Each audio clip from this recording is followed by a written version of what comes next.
Pernah lihat warung legendaris tutup? Toko kelontong turun omset drastis. Bukan karena produknya jelek, tapi karena perubahan yang nggak bisa mereka kejar.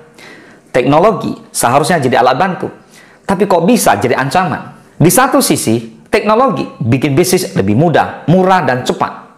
Tapi di sisi lain, banyak toko offline kolaps. Pasar tradisional makin sepi. UMKM rumahan susah bersaing harga dengan toko online besar. Ironisnya, mereka bukan kalah karena kualitas, tapi karena tidak ikut berubah. Are you ready?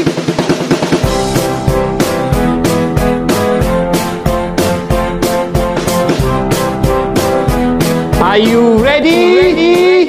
Ini bukan anti teknologi, tapi kenyataan yang harus dihadapi. Simak 5 dampak buruk teknologi bagi usaha offline. 5 tips padat. Dampak buruk teknologi untuk bisnis offline. Tips yang pertama, penurunan trafik pengunjung secara fisik. Ketika semua orang bisa belanja dari rumah, otomatis kunjungan ke toko fisik pun menurun drastis. Ini bukan soal selera, tapi soal kenyamanan.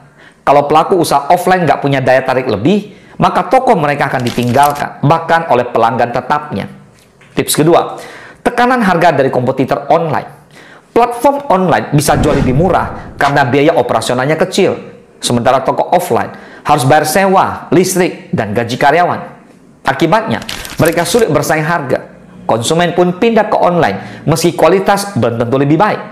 Tips ketiga, ketergantungan konsumen pada digital experience. Konsumen sekarang bukan cuma cari produk, mereka cari pengalaman. Dari review, diskon flash sale, sampai layanan instan. Toko offline yang tidak punya online presence sama sekali bakal dianggap ketinggalan zaman.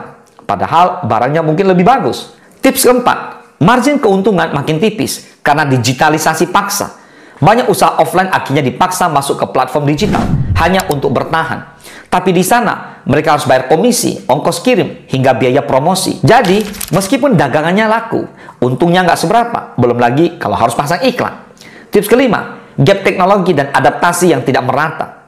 Masalah terbesar bukan teknologinya, tapi ketidaksiapan manusianya. Banyak pelaku usaha senior kesulitan belajar digital tools. Akibatnya, mereka tertinggal dari generasi muda yang lebih cepat adaptasi. Kalau tidak ada pendampingan, mereka akan terpinggirkan. Teknologi bukan musuh, tapi dia juga tidak menunggu. Kalau kamu pebisnis offline, ini bukan waktunya takut, tapi waktunya belajar, beradaptasi, dan bertumbuh.